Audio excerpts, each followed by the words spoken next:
Hello everyone and welcome to VBL-S Season 9. I'm fairly certain it's Season 9, I'm pretty sure it is Season 9. And just in case it isn't, I do have one of the moderators here. Mod check, is it Season 9? Yes, it's Season 9. Okay, so with me is one of the greatest to ever do it. I'm not entirely sure what it is, but they do draft a lot of Tailwind Pokemon this gen, so as we discussed, Tailwind is Tailwinning. Welcome, James Daltondale, to the channel. Hello. Good to be back. You know, the doctor is in and all that. So, Not a doctor. Yet. And yet.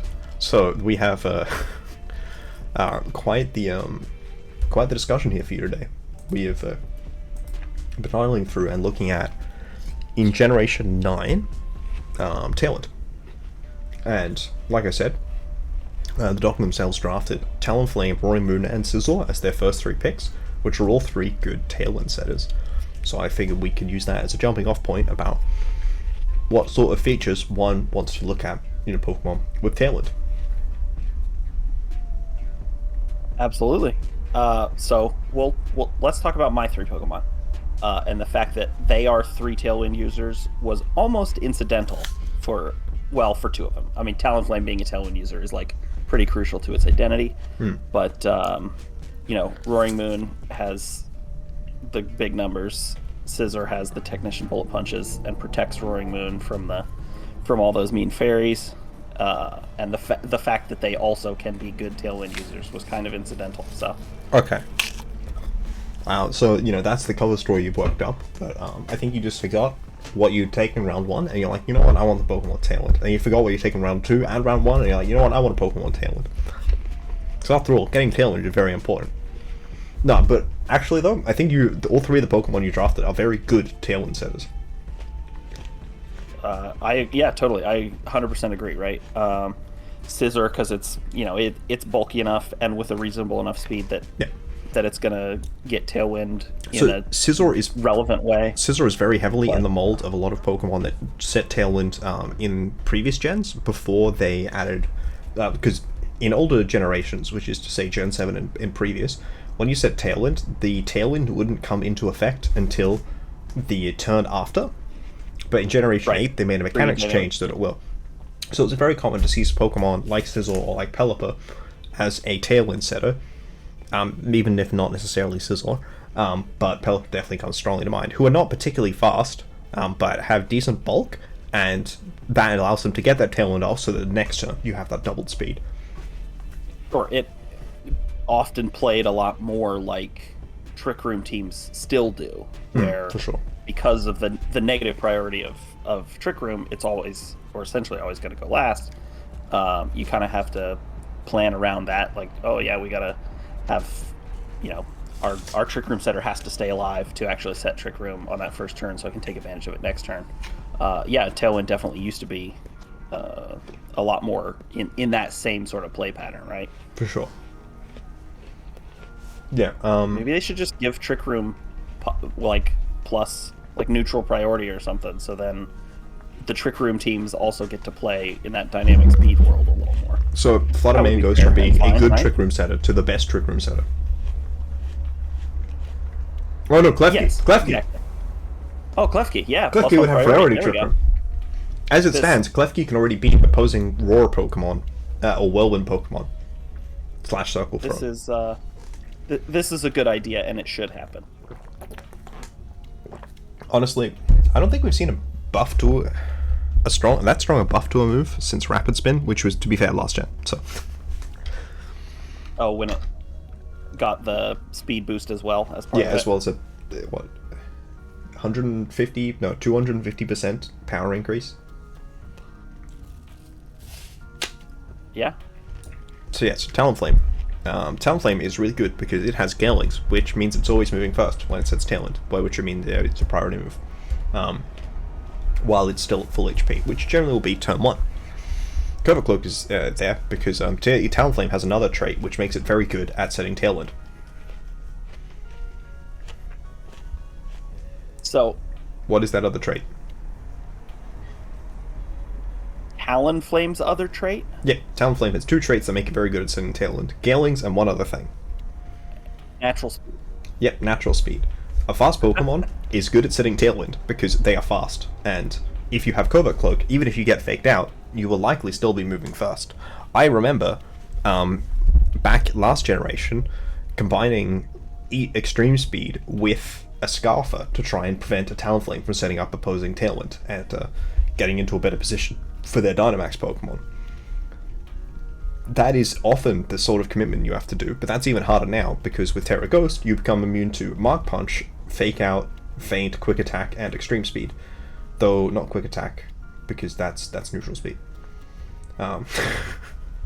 It's more the Fake Out and Extreme Speed and Feint that you become immune to, which means that they cannot break Galings, which means that they can't pick you off with the Scarfer. Not to mention, it'll be hard to pick you off with the Scarfer if you Terra as well. And the Covert Cloak means that if you don't think they have a Scarfer, you can just take that Fake Out on the chin and still get Tailwind set up. Still do it, exactly.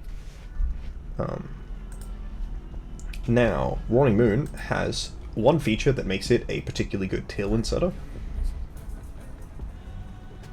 I would say it has... Besides the natural speed. Well, I mean, there's the photosynthesis of it all. There's the fact that it's got that crazy free choice band or free... it is the 4th fastest Pokemon in the tier? Free Scarf. Is it the 4th fastest Pokemon in the tier? It is very fast. It is the... I mean, after the boost. And I guess aside from Weathermons, because the Weathermons are faster. 1, 2, 3, 4, 5, 6, 7, 8, 9, 10, 11, 12, 13, 14, 15. There's 16 Pokemon with a higher base speed than Roaring. Yeah, but Iron Bundle, Flutter Mane, and I think... But no. This is faster than Iron Valiant, right? It is faster than Iron Valiant. Yeah, so it's just Iron Bundle and Flutter Mane. So that also is counting things like Cinderace and Greninja, which is not in our draft board, and also things like Wugtrio and Dugtrio, which are bad Pokemon. So. Okay, rude. You said you liked my team. I'm being insulted. I do like your team, actually. Okay. I do like your team, actually, but like they're not on the same level as Roaring Moon or Iron Bundle, which are also, very fast Pokemon. Yeah, so but it is faster than Iron Valiant, which my brain for a second thought that it wasn't. But it definitely is. And that was the other mod I thought was faster. But no, it is still slower than like a lot of Tailwind sort of stuff. And it has bad Fizz Def, which, you can get wave crashed and all that. But you know what, that sometimes that just happens to people. And you have to accept it and move on. But Roaring Moon is very offensively threatening, which means that your opponent has to be able to... Like, they have to make a decision between playing defensively around Roaring Moon and to play offensively around Roaring Moon setting Tailwind, which can be a very difficult position, especially if you have this lead of, like, say, Roaring Moon and Scizor, or even Roaring Moon next to Talonflame. If Talonflame is clicking Wisp, or even a Swords Dance with Brave Bird, while Roaring Moon is setting Tailwind, that can be... that can really have a strong impact on what the play patterns your opponent chooses to make. I mean, 100%, right? Roaring Moon is expensive because of all the stuff it can do, right? And Tailwind is a big part of that. Having Tailwind in its pocket is just one more thing that makes it, ideally, miserable for my opponents. For sure. So these are the things you generally want in a Pokemon. You want good natural speed, or you want it to have... a typing with a lot of resist is quite nice on Roaring Moon, as well as on Talonflame. As well as on Scizor, actually. All of them have typings that have a lot of resistance. But yeah, having good bulk on a slower Pokemon. Obviously, having Gale Wings, and that includes Fletchinger and Fletchling, can be convenient, as well as Prankster on Murkrow can be very good, because it makes it even harder to stop you setting Trick Room. That's one thing I did against Talonflame, which you cannot do against Murkrow, is hit it with a priority move and taunt from... the Prankster from Pokemon. Something fast. Sure. Well, more for the Prankster Pokemon. Like, if you have a Scarfer, or like a Pokemon naturally faster than Talonflame, you just attack it, I think.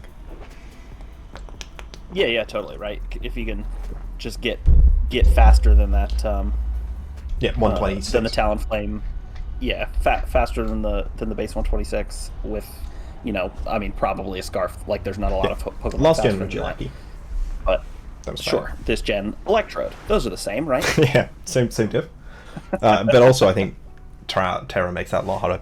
But yeah, so having good mix-ups is a great thing. Having great natural speed is a great thing, and having good bulk is a great thing. They're, I think, the main things you want to look in for a Tailwind user, though we will talk about a few other options later down the end. So now the question is, so who needs Tailwind? So my default answer to this question is everyone. I don't think there is a draft team, no matter how hard tricking you think you are, I don't think there's a draft team that is disadvantaged by having a Pokemon that can set Tailwind on it. Totally agree. That said, the most straightforward examples of Pokemon who like Tailwind we have brought here from teams that have them with good Tailwind setters. So Great Tusk is a great example of one of the prime, best use cases for Tailwind, strongest use cases for Tailwind. Clicking a spread move justifies Tailwind because your partner, one of the main drawbacks to Tailwind is that the Pokemon clicking Tailwind it doesn't do damage. Isn't doing something that turn. And then a spread move ameliorates that issue by doing damage to both Pokemon. And on a particularly strong Pokemon, such as Great Tusk, is potentially getting a KO into both of those Pokemon. Much less likely in draft, because they're more likely to be able to prep a plan or do whatever around it. But it's still incredibly, incredibly strong. Also, I probably could have picked a different Terra type for Quaquaval. But yes, spread moves are a great way to justify Tailwind, because at the very least, they won't be beating you up with a Sash Pokemon next turn, You'll be getting something out of the turn by moving first.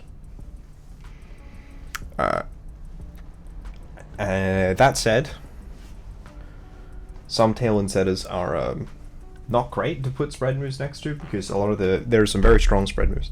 I don't believe there is a ground type Tailwind setter in the current format, is the thing I'm trying to say. So I think your only electric immunity with Tailwind is the Kilowattrel line. Which hurts discharge. Fidget from Creative Pokemon. Yes, and that's totally legal. And Ground Arceus. Ground Arceus. Ground Arceus is probably going to be legal sometime this gen. Zeraora was legal last gen, and the data mine says that Arceus is going to be in the game. Those are the only ground type Pokemon that even get Tailwind. So. Really? In no generation? In Gen 8. In Gen 8. Or Gen yeah. Arceus wasn't in Gen 8, so it wouldn't have been... Or Gen 9. This one. The current one. Okay, in the current gen. Filters Tailwind and Ground in Showdown. Gets you Arceus Ground and a made-up Pokemon. So, there you go. Damn. We do love a good bit of Arceus Ground. Are they really? Yeah, okay, so in previous gens, Flygon, Silvally, and Gliscor are your other setters, with Vibrava and Gligar, I suppose. Trapinch never got it, which is a shame, because it would have been very funny. Mostly just because Trapinch is very slow. Tailwind Trapinch at 5 base speed. 10, thank you very much. It's not... this isn't me, defending Trapinch, this is more me defending, I think it's Pyukumuku that's 5? Yeah, Pyukumuku is 5. I think Munchlax is also 10 or maybe 15. Yeah, Munchlax I think is 5 actually. But no, Munchlax is actually 5. Okay.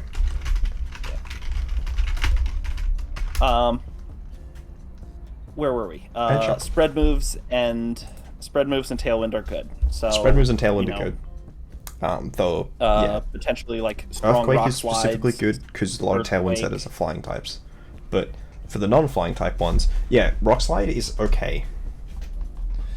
Rock Slide's a support move. a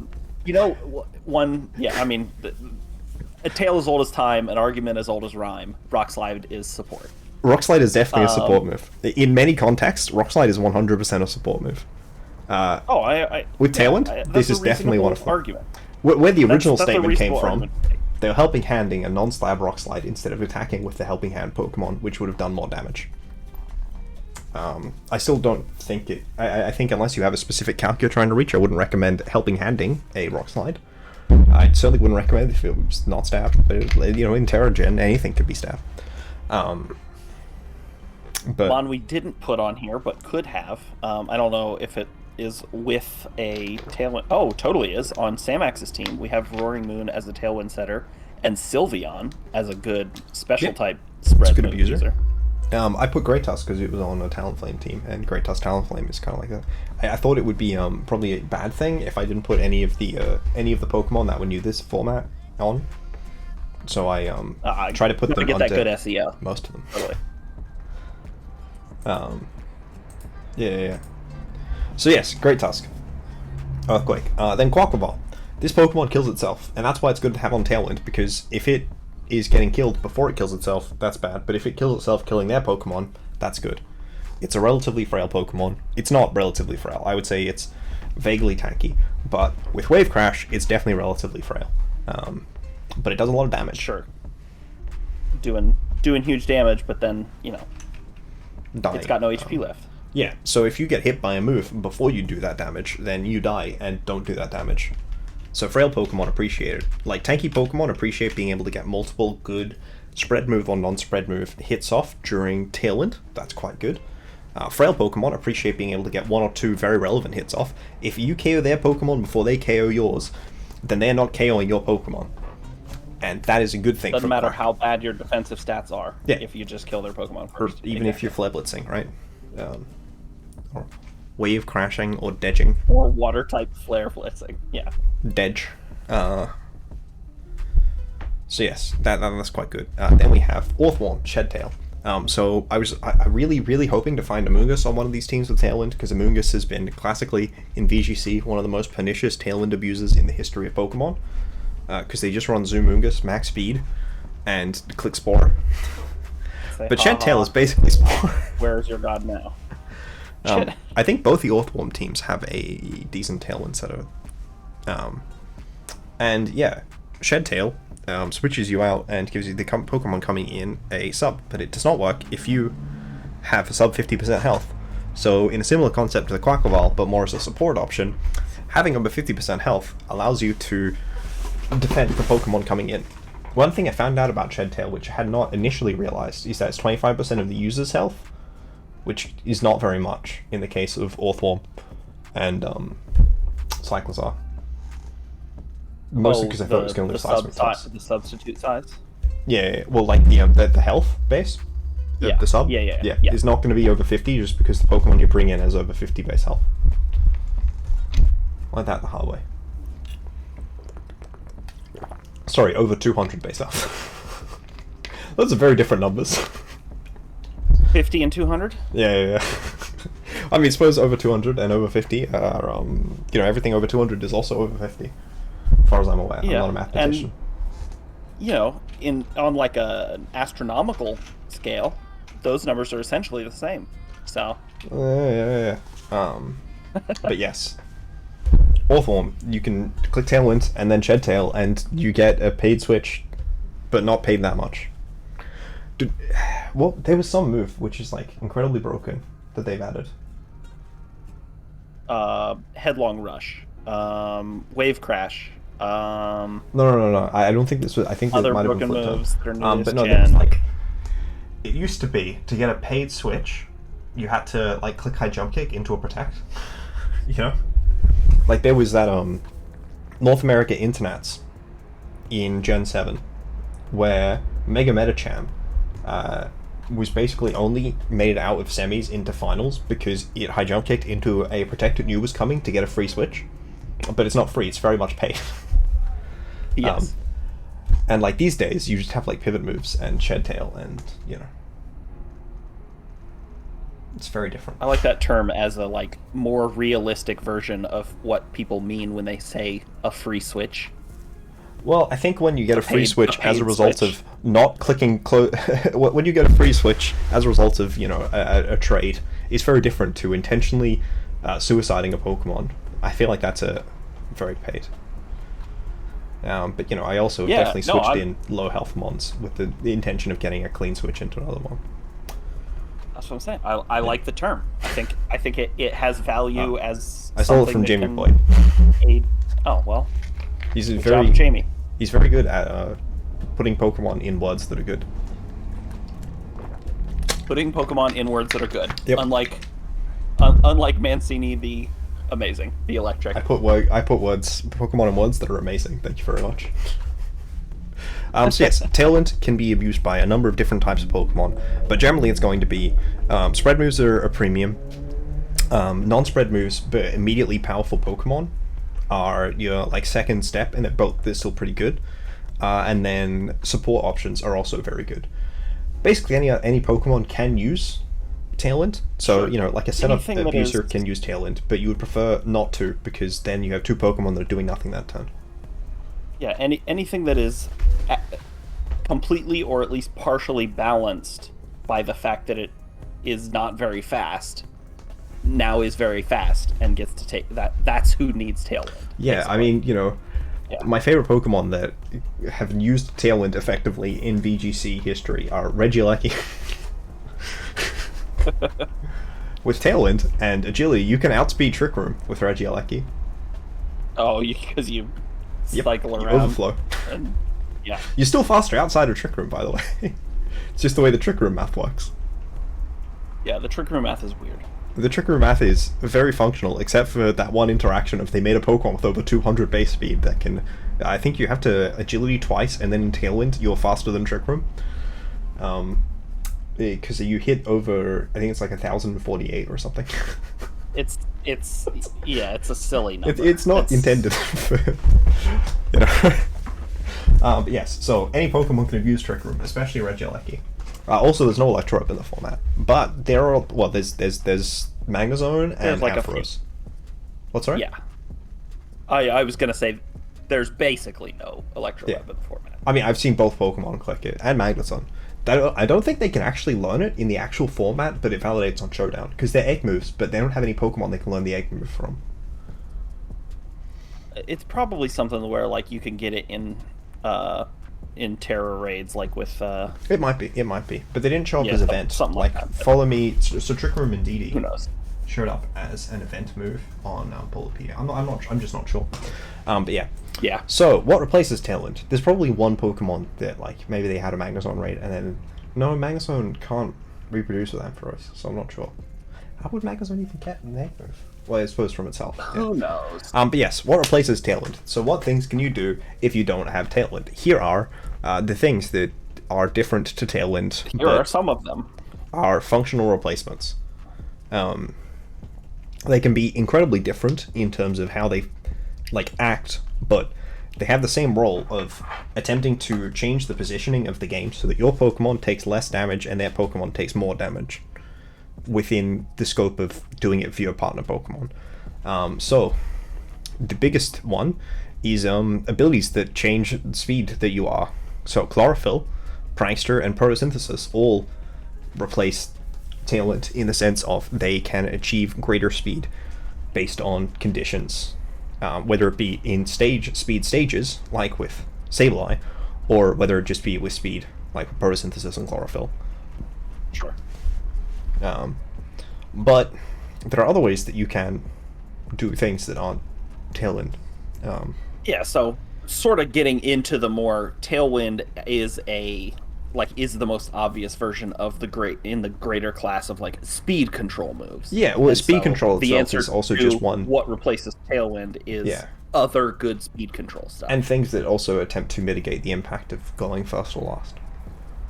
Yeah, exactly. Which is why we've got the screen Pollen theorem Puff on Sableye, which is Encore screens. Yeah, the non literally changing speed, but the things fast pollen puff being something that for sure, that things that when you are structuring a team, so this is more something that is for a builder rather than the draft, but it can be something that may put a pressure of you trying to get a good Tailwind setter in draft in terms of the other ones. Well, in terms of all of this, really. If you have a really fast Icy Wind user like Flutter, that's okay. In the current format, it's not the best. Last gen, it was phenomenal. This gen, they added Covert Cloak and the Clear Amulet, both of which I've seen stop Icy Wind speed changes. Also, Scary Face. Scary Face got so much worse this gen. I used to run it all the time on Grimmsnarl, and now I think I'll probably be running Thunderwave, just because of the Clear Amulet. Yeah, and I mean, also, you know, Thunderwave, the paralysis follows them when they switch, whereas a Scary doesn't. You're more likely to miss. If they're dead, it doesn't matter. So. Yeah. Yeah, for sure. And there's a lot of, like, you know, if you're using a strong enough Pokemon, you don't care. And if you are using a strong Pokemon that's frail, you don't want to miss Thunderwave. But if they can just run Clear Amulet, then you'd be screwed. So yes, very direct forms of speed control, where you're focused on your partner moving first, rather than on you being able to move first in future, after you and Quash, Prankster or Quash specifically, though I have seen someone use a fast Pokemon using Quash, just that was in that dex, because I think very little gets Quash in the current format. But yes, after you, on a Scarfer or a Chlorophyllmon, or even just naturally fast Pokemon, can be very, very impactful, because if your Torkoal's clicking Eruption, spread move, the thing we talked about, and getting 2 KOs, that's good. If if you're just getting 1 KO but the other Pokemon doesn't threaten you much, that's still good. It's a similar thing with Quash. Quash is generally more focused on one of their Pokemon, often attempting to use a support move of some form that you're trying to prevent. I say support, I meant spread move, but just something that you're specifically concerned about, advancing their board state or mitigating your board state, then Quash allows you to eliminate them more safely. And yeah, Thunderwave does the other thing, and Trick Room is the anti-Tailwind. Right, which we talked about a little, and then we talked about a little more in the context of how the math is silly. Yeah. But so Trick Room makes the Pokemon who are slowest move first, except for, like, still within speed stages. No, that's not what are they called? Priority brackets. Priority brackets. Priority brackets. We got there at the same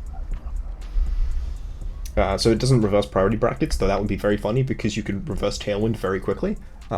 Sorry, reverse Trick Room very quickly. But it does reverse speed tiers, which, unless you're over 1,000 and something speed. Which is silly nonsense. Yeah. So yes, Sableye. No, Flutter Trick Room. Trick Room is good. Trick Room makes your Pokemon move first instead of their Pokemon. So if they set Tailwind and you set Trick Room, you are likely going to be in a better position. I know that I had a battle against Goose where it looked like both of us were going to set Tailwind and attack with Gallade, but instead we both switched and set Trick Room with Gallade. It was quite a good game. Yes, so that was quite funny. But yes, so Trick Room has the downside of your opponent is able to reverse it. We didn't talk about the downside of Tailwind. Tailwind has the downside of if your opponent clicks it on the same turn you do, it doesn't have much of an impact. But if you click it at a different point to your opponent, then it can still have that impact. It sets up board for future states. Generally, you want that second. You want to be the second Tailwind setter if you can be. Well, you want to be the first Tailwind setter if you can stop them setting Tailwind, and you want to be the second Tailwind setter if it's like if you can't. Yeah. And if you're the first, I've seen people set Trick Room on their last turn of Tailwind. Because Trick Room and Tailwind can be complementary if you have a speed matchup, which is very volatile in the specific game. So if their Pokemon are going to be slower than you in Tailwind, and then slower than you in Trick Room without Tailwind, then that is good. Or if you have a slower Pokemon in the back that you want to set up towards, that Trick Room and Tailwind can absolutely be complementary. And that's why fast Pokemon like Fluttermane and like Meowscarada have used Trick Room to great effect in Tournament. Though Meowscarada is currently dead in Tournament. Because Roaring Moon came out. Really didn't survive the Paradoxes. The introduction of the Ruined Mons. No, Paradoxes. I mean, it died. Yeah, I just said the wrong name. But yeah. Yeah, totally. But yes, so other things that can replace Tailwind in terms of trying to develop a board state. Screens are good because they mean that you can ignore your opponent's attacks. If you're using a funny spread guy and then they are doing 60% to your spread guy instead of 90%, then that's good because your spread guy is getting an extra attack off with Life Orb. Sure. I mean, that's not what I meant. Screens are essentially, I mean, this is a little reductive, but screens are essentially you get an extra turn every other turn. right? Because like you're getting the Yeah, 30% you take 2/3 damage. increase. Yeah. Yeah, exactly. So like you're kind of getting an extra turn every other turn. For sure. For You have 5 or 8 Pokemon turn. who are able to take more actions as a result. And that's the same thing Tailwind is attempting to achieve. But instead it's by removing their Pokemon before they can KO yours. This is just preventing their Pokemon from KOing you. And that's good with Pryster. It's also good on fast Pokemon. It's also good on slow Pokemon in the same way that Scizor can set Tailwind. And another way to get extra turns is moves like Pollen Puff or Heal Pulse, where you literally just give your Pokemon an extra like health bar. That is a really key way that you can prevent your opponent from KOing one of your Pokemon, is giving it more health. Items can also kind of replace that. Maybe I should have run a Citrus Berry. Focus Sash can give you a second turn as well. Focus Sash is a broken item.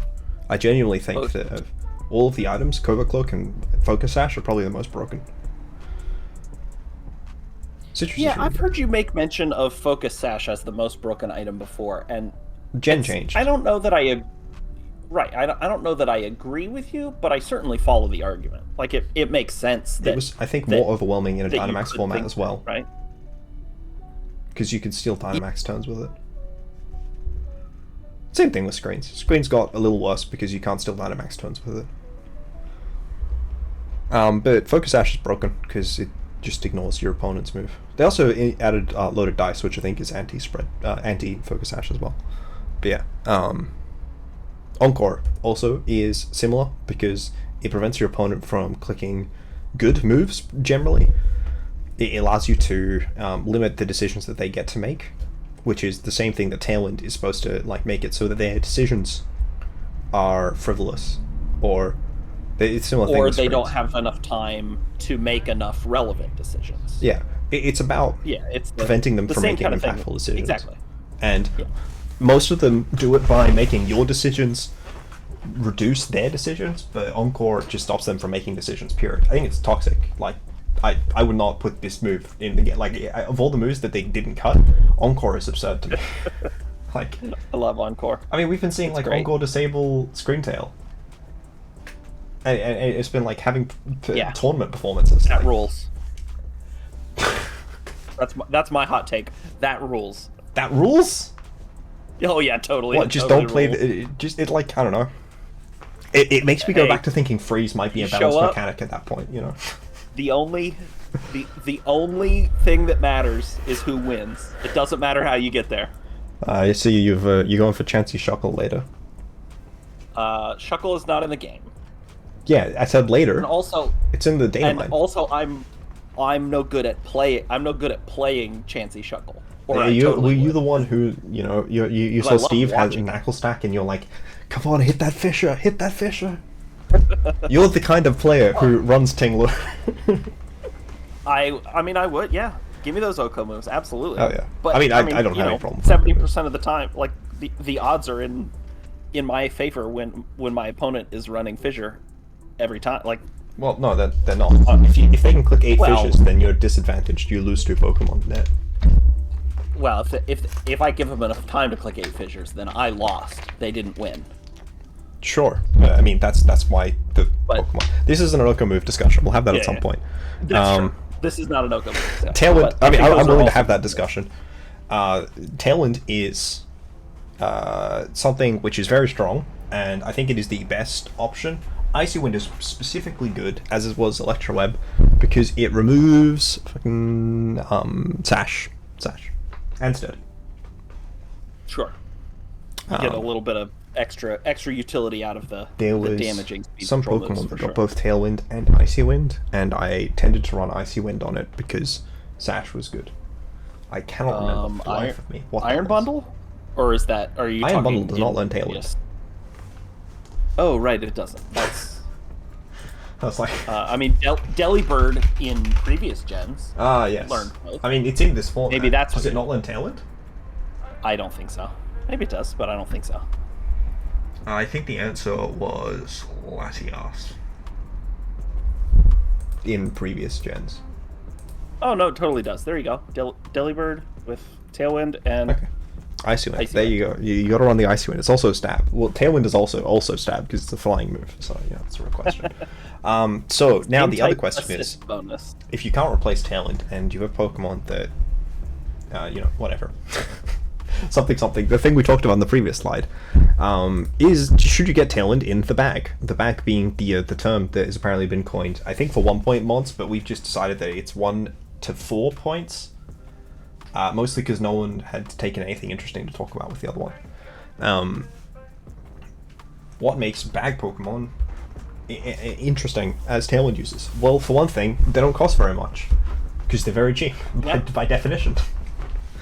Yeah, exactly. These three, the bag Pokemon, have all been drafted. Hoppip, Noibat, and Masquerain, and they have multiple features. By which I mean Noibat has Frisk and Masquerain has Intimidate, which give them utility by coming out. If they on the turn they said Tailwind, they can get double value effectively because they do 2 things, even if they wind up dying that turn. And Hoppip has Rage Powder, so it's good. As a third thing they can do, they can hold an item, right? So in the case of Noibat and Masquerain, they're holding the sash, so you get to do another thing, likely on a second turn. I mean, whereas Hoppip, we discovered you have to run a 172 weirdly special high attack. Amount. Yeah. We have this calc that we were looking at for Hoppip taking Blizzard from Abomasnow. You have to run 172 special attack EVs on Abomasnow for Blizzard to reliably KO Spadef Hoppip with EV-Olet. Sorry, the conversation I think we had is that you said Skiploom was good and then Hoppip was a Pokemon. I think those might have been my exact words. Yeah. Yeah. No, I mean, I don't think you. Yeah, I think you might have used slightly different terms for the. I don't remember what you said though. But Hoppip can live random stab ice apparently. But like probably from like not invested mons pretty reliably. Like we were looking at it eating Ice Beam from Vaporeon, who is a pretty dang specially offensive Pokemon. But it's not stab, so the Hoppip was living without even the nature invested. And it lives a lot of neutral stab moves, which is the main thing. And it can set Tailwind. Base 50, it's a lot worse than Skiploom at the Tailwind thing very specifically. I mean, it's a lot worse than Skiploom in general, but Skiploom is a very good Pokemon. Yeah, Hoppip can do things, and one of those things it can do is set Tailwind. Sleep Powder is probably similar in function. Yeah. I'd probably click Sleep Powder. But, and Hoppip also specifically has the advantage of having one of those other. Oh yeah, I forgot to mention that methods of speed. The reason I use these is because they were all like high tier Pokemon that were taken specifically, like that have a strong ability to get speed control. Like all these Pokemon are Pokemon that have been drafted. All of the ones on the like who sets Tailwind was you Pokemon you drafted. Was me specifically, yeah. You did Quaquaval though, but Great Tusk and Orthworm no, and then Lilligant, Sableye, and Flutter no. But Hoppip, Noibat, and Masquerain were all drafted. Masquerain went round 3, was it? Yeah, round 3 on the wheel. Yeah. In my. Yeah, your div is something. You got round 2 Roaring Moon. I did get round 2 Roaring Moon. I didn't even get off the tail round 1. I should save this frustration for when I'm talking to Bohm in his video. But yes. Oh, the other thing that was good that replaces Tailwind is Fake Out. I forgot to mention that. I probably should have put that on the Sableye set. Oh yeah, we could have done that. But yeah, that is essentially the that's essentially the same idea where you're similar. You're spending your very similar. You're spending your move to disadvantage your opponent, and then let your other Pokemon do something relevant. But I wish it just made you immune to flinching, rather than all secondary effects. I was like, they should make an item that makes you immune to flinching, but it would be underpowered. Yeah, so I think Coat Cloak was a good compromise. It just feels very strong. I mean, I have no problem with more strong items, right? I think. I don't know. It feels overwhelming. At least at this current point. Maybe. Like, there are Pokemon that I feel like it is entirely invalidated. Yeah, Persian, for example. Yep. Persian. I was expecting Persian to come every week last season, and I brought it once and regretted it. Like, it was not good. Yeah. But yes, so Hoppip, Noibat, Masquerain. I thought Persian was going to be phenomenal, but I didn't account for how different Cover Cloak was going to make the meta. Also, Clear Amulet can also do the thing, but yeah. Hoppip, Noibat, and Masquerain. It's good to have a Tailwind mon that can do two things. I will say that I literally brought Hoppip to a finals game recently, and it did things. Noibat, I had it once, and I never brought it, and that was in a Little Cup format, so I don't have high thoughts for it. But it was also a singles format, so I think I did bring it once. But no, Noibat is... Frisk is really good information, but I'm not sure if it's worth a slot, and I'm not sure if it's worth a focus sash, and it doesn't live enough stuff with EVL Lite. That actually might, I don't know, I haven't yeah, that is like a lot of high investment into like making your bad Pokemon good, right? You're giving it one of the best items, you're spending a whole Pokemon slot to do it, and like what you're getting out of it is, I mean, what you're getting out of it is like item knowledge, which is good, and ideally also Tailwind. It is more frail than Hoppip, but not by much. It has a lower base stat total than Hoppip. Why? Sorry. Yes, so Noibat, Masquerain. Is Masquerain worth the round 3 pick? I'm gonna say yes. I believe in them. I'd never seen Masquerain do anything, even in low tier leagues, but it's a Pokemon that's really cool, so I would like it to do things. I used it in like a regular like singles league at one point with Z moves, and it was not good. But I Quiver Dance with it once, and then it was not. And then I hit the Lando with a Z Water, and it lived. So that's about all I can say. I like it. I think it's a cool mon. I like its design. I like it's like it's like face eyes and stuff. A friend of mine from back in my uni days, least favorite Pokemon because they really like Surskit, and it's not particularly similar to Surskit. It's also not a water bug type, which was we didn't get one of them till Gen 7, which came out after I met this person. So you know we've been waiting a while. But I like Masquerain. I think it's a cool design. I do think there is a bit of that disconnect from Surskit because I think Surskit is a cool mon. And, you know, maybe one day we'll get that alternative, you know, held item trade evolution for it. Because I'd be down. But realistically, I'd also just like Masquerain to evolve. Because I think it would be pretty decent with EVL Lite. Yeah, probably. So, I mean, should you get one in the bag? Lite, if you have points, might as well. Broken Eye? Yeah. Should you get one in the bag? Maybe. Just like it's probably fine. Like I said, Hoppip's good. Yeah. Noibat can probably live a Blizzard from... No, they have way worse special defense. Here, Hoppip, sorry. And also, Noibat can probably not live... It can probably live an Ice Beam from Vaporeon, though. Then, you know. Well, it's holding a sash. It's going to live one of anything. That's true, but I meant with EVL Lite. But yeah. If you have other good EVL Lite users, the answer is probably no. I was on the fence about getting Hoppip back when I thought I was getting Knuckle Stack, but then it went one pick before me. So then I was like, you know what, I'll get Hoppip. And Hatcham. Shows how much I value Hatcham, I suppose. It's a very good mon. Or, it could be good, I don't know. It was terrible last gen without Trick Room.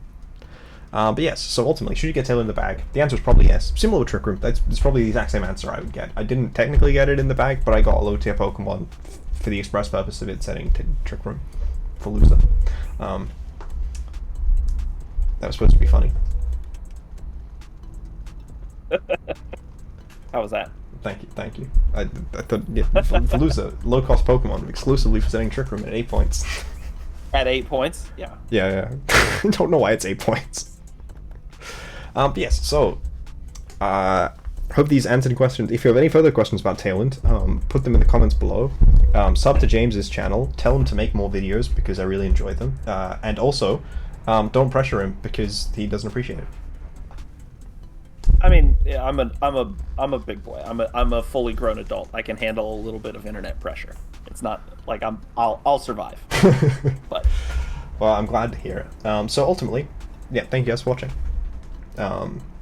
Yeah, the draft hasn't finished for having me. At the point we're recording this, so we don't have an exhibition match. Otherwise, I probably would have tried to get James to do one. Yeah, I would have done one. We're in whole different conferences, so.